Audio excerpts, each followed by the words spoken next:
Hi students, this is friend. Welcome back to my channel. చాలా సంవత్సరాల నుంచి కష్టపడుతూ ఉన్న స్టూడెంట్స్, అలాగే పేరెంట్స్ కూడా మీ మీద ఎన్నో ఆశలు పెట్టుకొని ఉన్నారు. మీకు కూడా ఐఐటి లాంటి ఒక ప్రతిష్టాత్మకమైన ఇన్స్టిట్యూషన్‌లో చదవాలని కోరిక బలంగా ఎయిత్ క్లాస్ నుంచి, సిక్స్త్ క్లాస్ నుంచి ఉన్నవాళ్ళు కూడా ఉన్నారు. ఐఐటి ఫౌండేషన్ పేరుతో సిక్స్త్ క్లాస్ నుంచి వెళ్తున్న వాళ్ళు ఉన్నారు. వాళ్ళందరూ కూడాను వాళ్ళ ఆశ నెరవేరేటువంటి రోజు రేపు ఆదివారం మే 17. సో, ఈ అడ్వాన్స్ ఎగ్జామ్ రాయటం ఎలా? దాంట్లోకి మనం మంచి స్కోర్ తెచ్చుకొని కాస్త బెటర్ ర్యాంక్ తెచ్చుకోవాలంటే ఎలా అనేది నాకున్న అనుభవంతోటి మీకు ఇచ్చేటువంటి టిప్స్ అనుకోండి, గైడెన్స్ అనుకోండి, ఏదైనా. సో, ఈ వీడియోలు ఇవ్వడానికైతే ట్రై చేస్తాను. సో, స్టూడెంట్స్ అయితే తప్పనిసరిగా లాస్ట్ వరకు వాచ్ చేయండి. పేరెంట్స్ చూస్తున్న వాళ్ళు కూడా మీ పిల్లలు హాస్టల్‌లో ఉన్నా కూడా ఒకసారి వీడియో అయితే వినిపించండి. So, coming to the point, EAP set అవ్వచ్చు, జేఈ మెయిన్ అవ్వచ్చు, విట్, ఎస్ఆర్ఎం, బిట్సాట్ ఇవన్నీ రాయటం ఒక ఎత్తు, అడ్వాన్స్ పేపర్ అనేది ఒక ఎత్తు. ఇండియాలో కల్లా అత్యంత కష్టమైన, సంక్లిష్టమైన ఎగ్జామ్స్‌లో ఇది కూడా టాప్ పొజిషన్‌లో ఉంటుంది. అలాగే ప్రపంచం మొత్తం మీద జరిగేటువంటి టఫెస్ట్ ఎగ్జామ్‌కి సంబంధించి కూడా అందులో కూడా టాప్ 5లో ఉండేటువంటి ఎగ్జామ్‌లో ఈ అడ్వాన్స్ ఎగ్జామ్ ఒకటి. అలా అని ఈ పేపర్ మొత్తం టఫ్‌గా ఏమి ఉండదండి. ప్రతి సంవత్సరం కూడా నాకున్న 26 సంవత్సరాల పైగా టీచింగ్ ఎక్స్‌పీరియన్స్ చెప్తున్నా. క్వెషన్ పేపర్‌లో ఎప్పుడూ కూడా 30% క్వెషన్స్, 30% క్వెషన్స్ మామూలుగా ఒక కుర్రవాడు సిన్సియర్‌గా ప్రిపేర్ అయిన స్టూడెంట్ ఖచ్చితంగా చేయగలిగేలాగానే ఉంటాయి. 2025లో చాలా పేపర్ టఫ్‌గా వచ్చింది. 2024లో చాలా ఈజీగా వచ్చింది క్వెషన్ పేపర్. అలా అని ప్రతి టఫ్‌గా వచ్చిన పేపర్‌లోను, ఈజీగా వచ్చిన పేపర్‌లో కూడాను మనకి తెలిసిన క్వెషన్స్, ఈజీ క్వెషన్స్ కనీసం 25-30% ఉంటాయి. ఆ 30% క్వెషన్స్ చేయగలిగినా మన ర్యాంక్ కనీసం 5,000-7,000 లోపు ర్యాంక్ అయితే తెచ్చుకోవచ్చు. Depends on the paper difficulty. So, ఈ పేపర్ అటెంప్ట్ చేసే విధానం ఎలా ఉంటుంది అంటే, అడ్వాన్స్ పేపరు మొట్టమొదటగా 25 నిమిషాల ముందే మీకు కంప్యూటర్ స్క్రీన్ ముందు ఇన్‌స్ట్రక్షన్స్ కనపడతాయి. అంటే క్వెషన్ పేపర్ ప్యాటర్న్. ఇది ప్రతి సంవత్సరం గత 3 సంవత్సరాల నుంచి 360 మార్క్స్‌కి ఇస్తున్నారు గానీ, ఇంతకుముందు అలా లేదు. ఈ సంవత్సరం కూడా అలా వాళ్ళు కొంతమంది అంటున్నారు గానీ, ఆ పేపర్ మోడల్ ఏంటి? ఎన్ని మార్క్స్‌కొస్తుంది? అలాగే అందులో మ్యాచింగ్ ఉంటాయా? లేకపోతే multiple choice questions, integers, non negative ఇలా రకరకాల ఐడియాస్ తోటి వాళ్ళు క్వెషన్ పేపర్‌నైతే ఫ్రేమ్ చేస్తారు. కాబట్టి స్టూడెంట్స్ మొట్టమొదటిగా చేయాల్సిన పని కాస్త ఎగ్జామ్ హాల్‌కి ప్రశాంతంగా వెళ్ళటం. పేరెంట్స్ కూడా వాళ్ళకి సహకరించడం. వాళ్ళు ప్రశాంతంగా ఉండేలాగంటే కనీసం ఒక 1 అవర్ బిఫోరే ఎగ్జామ్ హాల్ దగ్గరికి తీసుకెళ్ళటం అనేది మీ బాధ్యత. స్టూడెంట్స్ కూడా అక్కడికి కనీసం 1 అవర్ నుంచి 1 ½ అవర్ ముందే వెళ్ళటం అనేది మీ బాధ్యతగా గుర్తుపెట్టుకోండి. లోపలికి ప్రశాంతమైన మనసుతో వెళ్ళాలి. అన్నిటికన్నా అతి ముఖ్యమైనది ధైర్యం. రెండో పాయింట్, లాస్ట్ మినిట్ వరకు ఫైట్ చేయగలిగేటువంటి ధైర్యం మీకుండాలి. నాకు వస్తుంది, ఐ కెన్ అనేటువంటి ధైర్యం మీకైతే ఉండాలి. సో, క్వెషన్ పేపర్‌లో 25 మినిట్స్ మనకి బిఫోరే కంప్యూటర్ ఇన్‌స్ట్రక్షన్స్ వస్తాయి. అది ఎలా ఉంది ప్యాటర్న్, సెక్షన్ ఏలో ఎన్ని క్వెషన్స్, బిలో ఎన్ని క్వెషన్స్ అవన్నీ మనం చదువుకునే అవకాశం అయితే ఉంటుంది. నెక్స్ట్, టపటపా స్టార్టింగ్ చేసేయటం కాదండి పేపర్. ఎప్పుడైనా సరే ఇందులో మ్యాథ్స్, ఫిజిక్స్ మూడిట్లోనూ కట్ ఆఫ్ ఉంటుంది. ఓవరాల్‌గా కలిపి కట్ ఆఫ్ ఉంటుంది. 2 పేపర్‌లు రాయాల్సి ఉంటుంది. 2 పేపర్‌లు కలిపే కట్ ఆఫ్ తీసుకుంటారు. ప్రతి సబ్జెక్ట్‌కి కూడా 2 పేపర్‌లు కలిపే కట్ ఆఫ్ తీసుకుంటారు. కాబట్టి స్టూడెంట్స్ మీరు గుర్తుపెట్టుకోవాల్సిన విషయం ఏంటంటే, ప్రతి సబ్జెక్ట్‌కి సేమ్ ప్రయారిటీ ఇవ్వాల్సిందే. కానీ మీకు ఏదో ఒక సబ్జెక్ట్ మీద ప్రేమ ఉండొచ్చు, అభిమానం ఉండొచ్చు, లేకపోతే మీరు ఆ సబ్జెక్ట్‌లో మీరు బాగా స్ట్రెంగ్త్ అనుకోవచ్చు. అలాంటి సబ్జెక్ట్‌లో ఎక్కువ స్కోర్ తెచ్చుకునేలాగా చేసుకోవటంతో పాటు క్వెషన్ పేపర్‌లో మ్యాథ్స్, ఫిజిక్స్, కెమిస్ట్రీలో ఆ రోజు పేపర్‌లో ఏది కాస్త బెటర్‌గా స్కోర్ చేయగలిగేలాగా ఉన్నది అన్న విషయం మీకు మాత్రమే తెలుస్తుంది. సో, స్టూడెంట్స్ చేయాల్సింది, సపోజ్ ఫస్ట్ కెమిస్ట్రీతో స్టార్ట్ చేశారనుకోండి. గత కొన్ని సంవత్సరాలుగా కెమిస్ట్రీలో స్కోర్ ఎక్కువగా చేసేటువంటి అవకాశాలైతే వస్తూ ఉన్నాయి. వెన్ కంపేర్డ్ టు మ్యాథ్స్‌తో పోల్చుకుంటే కెమిస్ట్రీ, ఫిజిక్స్ బానే స్కోర్ చేస్తున్నారు. సో, స్టూడెంట్స్ కెమిస్ట్రీతో స్టార్ట్ చేయాలా, ఫిజిక్సా, మ్యాథమెటిక్స్ అంటే చాయిస్ మీదే.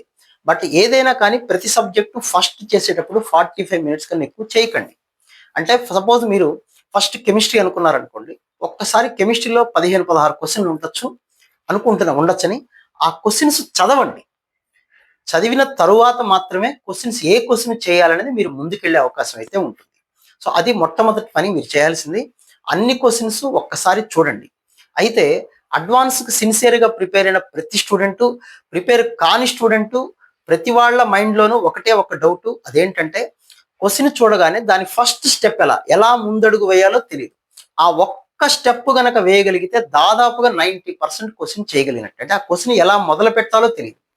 అది ఎలా మొదలు పెట్టాలని బై ప్రాక్టీస్తో రావాల్సిందే. సో మనకున్నది ఇంకా తక్కువ టైం కాబట్టి 2 రోజులే కాబట్టి మనం దానికి ఇప్పటికిప్పుడు దానికైతే ప్రిపేర్ అయ్యే అవకాశం లేదు. కాబట్టి క్వశ్చన్ క్షుణ్ణంగా చదవండి. ఎగ్జామ్లో అడ్వాన్స్ ఎగ్జామ్లో ఎప్పుడు కూడా లెంగ్తీగా బండ క్వశ్చన్స్ ఏమి ఉండవు. మీ యొక్క టాలెంట్ని టెస్ట్ చేయడానికి ఇస్తారు. చిన్న ట్విస్ట్లు ఏదో ఉంటాయి. ఇవి ఇంక్లూడింగ్ క్యాలిక్యులేషన్లో కూడా ట్విస్టులు ఉంటాయి. మీరేదో పెద్ద పెద్ద క్యాలిక్యులేషన్ ఉన్నాయనుకుని భయపడాల్సిన పని లేదు. అలా ఎప్పుడు జరగవు. ఏదో 1 or 2 క్వశ్చన్స్ ఉంటే ఉండొచ్చేమో తప్ప. కాబట్టి మొట్టమొదటిగా మీరు క్వశ్చన్ పేపర్‌లో ఏ సబ్జెక్ట్‌తో స్టార్ట్ చేద్దాం అనుకుంటున్నారో ఆ సబ్జెక్ట్ క్వశ్చన్స్ ఒక్కసారి ఫుల్ ఫ్లెడ్జ్డ్‌గా చదవండి. 5 నిమిషాలు టైం పట్టినా ఏమీ కాదు. చదవండి. 100% మార్కులు ఇప్పటివరకు అడ్వాన్స్ ఎగ్జామ్‌లో ఎవరికీ రాలేదు, రావు కూడా.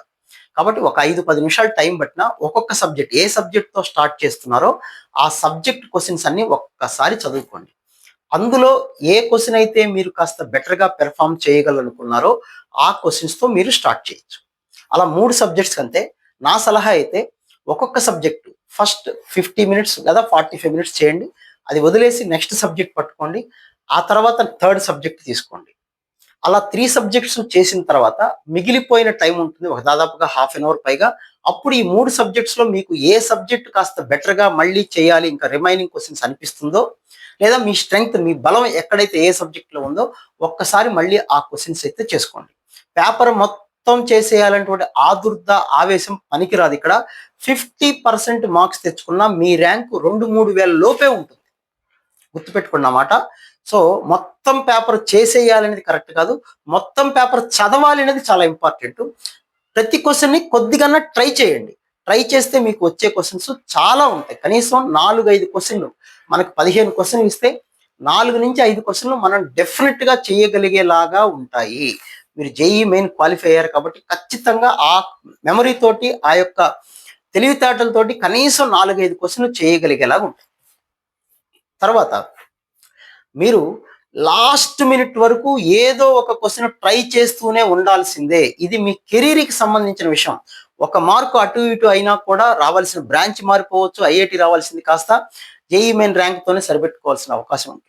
కాబట్టి పేపర్‌లు కష్టంగానే ఉంటాయన్న మెంటల్‌గానే ప్రిపేర్ అయిపోండి. పదే చెప్పేదే పేపర్స్ ఎప్పుడు టఫ్‌గానే ఉంటాయి. ముందే ఇంట్రడక్షన్‌లో చెప్పినట్టుగా ప్రపంచంలోనే టఫెస్ట్ ఎగ్జామ్స్‌లో ఇది కూడా ఒకటి కాబట్టి అలా అని మనకి రాని క్వశ్చన్స్ అస్సలు ఉండదు. మీ యొక్క ధైర్యం, మీ మీద మీకున్నటువంటి నమ్మకమే చివరి వరకు నడిపిస్తుంది. పేపర్ 1 టఫ్‌గా ఉన్నా, ఈజీగా ఉన్నా పేపర్ 2 మీద చాలా కాన్సంట్రేట్ చేయాలి. చాలా ఎక్కువ మంది స్టూడెంట్స్ ప్రతి సంవత్సరం మేము చూస్తూ ఉంటాం. ఫస్ట్ పేపర్ బాగుందని, లేకపోతే బాలేదు కష్టంగా ఉందని బయటకొచ్చి లంచ్ ఎక్కడో బిర్యానీ తినో లేదా రకరకాలుగా అప్పుడే అయిపోలేదండి. ఇంకొక పేపర్ ఉంది అన్న స్పృహ పేరెంట్స్‌కి ఉండాలి, స్టూడెంట్స్‌కి కూడా ఉండాలి. ఎంతో కష్టపడి ఇన్నేళ్ల నుంచి చదువుతున్నారు కాబట్టి సెకండ్ పేపర్‌కి, ఫస్ట్ పేపర్‌కి వచ్చే మధ్య గ్యాప్‌ని చాలా మంది ప్రాపర్‌గా యుటిలైజ్ చేసుకోరు. ప్రాపర్‌గా యుటిలైజ్ చేసుకోవటం అంటే కాస్త ప్రశాంతంగా ఉండటం, నీడలో ఉండటం, ఎండాకాలం కాబట్టి మధ్యాహ్నం పేపర్‌కి కూడా ఒక గంట ముందుగానే ఎగ్జామినేషన్ హాల్‌లోకి వెళ్ళటం. సెకండ్ పేపర్ అనేది చాలా క్రూషియల్ అన్న విషయాన్ని పేరెంట్స్, స్టూడెంట్స్ కూడా గుర్తుపెట్టుకోండి. సో మీరెంత ప్రశాంతంగా, ధైర్యంగా, కాన్ఫిడెంట్‌గా ఉంటారో అంతగా మీరు తెలిసిన క్వెషన్స్‌ని తప్పులు లేకుండా చేసేటువంటి అవకాశాలు అయితే ఉంటాయి. తర్వాత స్టూడెంట్స్ అందరూ కూడా గుర్తుపెట్టుకోవాల్సింది ఏంటంటే non negative question, negative mark లేని క్వెషన్స్ కూడా కొన్ని క్వెషన్స్ ప్రతి సంవత్సరం ఇస్తున్నారు. ఈ సంవత్సరం కూడా ఇస్తారు. సో లాస్ట్ ఇయర్ అయితే 15 క్వెషన్‌లో 6 క్వెషన్స్‌కి నెగెటివ్ మార్కింగ్ లేదు. అంటే 30% క్వెషన్స్‌కి నెగెటివ్ మార్కింగ్ లేదు. కాబట్టి మీరు వాటికి ఏదో ఒక ఆప్షన్ పెడదామా అంటే చాయిస్ మీదే. బట్ ఆ లేని క్వెషన్స్ ఏమున్నాయి? ఖచ్చితంగా నెగెటివ్ మార్కింగ్ లేని క్వెషన్స్‌ని ఒకసారి జాగ్రత్తగా మీరు చూసుకొని ట్రై చేయాల్సిందే. రెండోది మల్టిపుల్ కరెక్ట్ ఆన్సర్స్. అంటే ఒకే క్వెషన్‌కి 3-4 ఆప్షన్స్ కరెక్ట్‌గా ఉంటాయి. ఒక రకంగా ఆలోచిస్తే ఒక ఆన్సర్ వస్తుంది. ఇంకో రకంగా ఆలోచిస్తే ఇంకో రకం ఆన్సర్ వస్తుంది. అన్ని ఆన్సర్‌లు పెడితేనే ఫుల్ మార్క్స్ వస్తాయి. అలా అని చాలా మంది స్టూడెంట్స్ నాకు అన్ని ఆప్షన్స్ తెలియలేదు కదా! ఒకటి పెడితే మైనస్ అయిపోతుందేమో అనుకోని ఆ ఒక్కటి కూడా పెట్టకుండా వచ్చేవాళ్ళు చాలా మంది ఉంటారు. కాబట్టి స్టూడెంట్స్ గుర్తుపెట్టుకోండి. మీకు ఒక ఆప్షన్ తెలిసినా కూడా పెట్టండి. తర్వాత మ్యాట్రిక్స్ మ్యాచింగ్ మోడల్‌లో నాకు గుర్తున్నంత వరకు 24లో అనుకుంటాను. 24లోనో, 23లోనో ఒక్క ఆప్షన్ గుర్తుపట్టగలిగితే 4 ఆప్షన్స్ పెట్టగలిగేలా వచ్చింది క్వెషన్. అంటే వాళ్ళు చాలా తెలివిగా మరి అడ్వాన్స్ పేపర్ అంత అమాయకంగా ఎలా ఇచ్చారో నాకు తెలియలేదు. ఒక్కటి గనక అంటే కింద 4 ఆప్షన్స్‌లో ఒక్కదాన్ని మన ఆప్షన్స్ చూసుకొని వెళితే ఈజీగా వచ్చేసింది. ఆల్రెడీ ప్రీవియస్ ఇయర్ క్వెషన్ చేసిన వాళ్ళకి తెలిసుంటుంది. అలా ఏమన్నా 1, 2 క్వెషన్స్ ఏమన్నా అలా ఉన్నాయేమో ఒక్కసారి ఆప్షన్స్ కూడా మ్యాచింగ్‌లో చెక్ చేసుకోండి. మ్యాచింగ్‌లో వచ్చినప్పుడు మీ అందరికి తెలుసు అది చేసే వాళ్ళకి బాగా ఐడియా అయితే ఉంటుంది. సో మీరు అడ్వాన్స్ ఎగ్జామ్ని సిన్సియర్గా ప్రిపేర్ అవటం ఎంత ముఖ్యమో ఎగ్జామినేషన్ హాల్లో ప్రశాంతంగా ఉండటం అంత ముఖ్యం. క్వశ్చన్ పేపర్ మొత్తం తరవుగా చదవటం అంత ముఖ్యం. ప్రతి సబ్జెక్ట్లోనూ మనం మినిమం మార్క్స్ కన్నా కాస్త ఎక్కువ తెచ్చుకోవటం ముఖ్యం. మీకు బాగా నచ్చిన సబ్జెక్టు లేదా ఆ రోజు పేపర్లో కాస్త బెటర్గా వచ్చిన పేపర్లో ఎక్కువ స్కోర్ చేయటం ఇంకో ముఖ్యమైన విషయం. చివరి నిమిషం వరకు first paper, second paper, last minute వరకు ఫైట్ చేసి ఏదో క్వశ్చన్ ప్రయత్నం చేస్తూ ఉండటం అనేది అంత ముఖ్యమైన విషయం అని గుర్తుపెట్టుకోండి. నా ఈ సలహాలన్నీ పాటించండి, తప్పనిసరిగా మీకు మంచి ర్యాంక్ వస్తుంది. ధైర్యంగా ఉండండి, ఏమీ కాదు. మీకన్నా ముందు కొన్ని లక్షల మంది అడ్వాన్స్ ఎగ్జామ్ రాశారు. అడ్వాన్స్ ఎగ్జామ్లో మన టార్గెట్ 50% మాత్రమే. అంతకన్నా ఎక్కువ తెచ్చుకుంటే వెల్ అండ్ గుడ్. 50% స్కోర్ తెచ్చుకున్నా మీకు 3-4 వేలు, మాక్సిమం 5,000 లోపే. 2025లో 2,000 లోపే వచ్చింది ర్యాంక్. కానీ 5,000 లోపల టార్గెట్ అనుకోండి. 5,000 లోపు వచ్చిన మంచి ఐఐటీలో సీట్ వచ్చే అవకాశం అయితే ఉంటుంది. సో స్టూడెంట్స్ అందరూ కూడా ధైర్యంగా ఉండటం, పేరెంట్స్ వాళ్ళకి సహకరించడం. పేరెంట్స్ ముఖ్యమైన విషయం. ఎగ్జామినేషన్ హాల్కి గంటన్నర ముందే తీసుకువెళ్ళటం, ఎండబారి పడకుండా. మధ్యాహ్నం పూట ఫస్ట్ పేపర్కి సెకండ్ పేపర్కి వచ్చే మధ్య గ్యాప్ని కరెక్ట్గా యూటిలైజ్ చేసుకోవటం. అంటే స్ట్రెయిన్ కాకుండా, ఇబ్బంది పడకుండా, భోజనం విషయంలో అవ్వచ్చు, ఫిజికల్గా స్ట్రెయిన్ అవ్వచ్చు, దేని పరంగా స్ట్రెయిన్ కాకుండా చూసుకునే బాధ్యత పేరెంట్స్ అన్న విషయం అయితే గుర్తుపెట్టుకోండి. So wish you all good luck. నేను ఇంకేదైనా పాయింట్స్ మర్చిపోతే ఇంకొక వీడియో కూడా ప్రత్యేకంగా మీకోసం అయితే చేస్తాను. So wish you all good luck. ఇంకొక వీడియో మళ్ళీ మనం మాట్లాడుకుందాం. Right, thank you.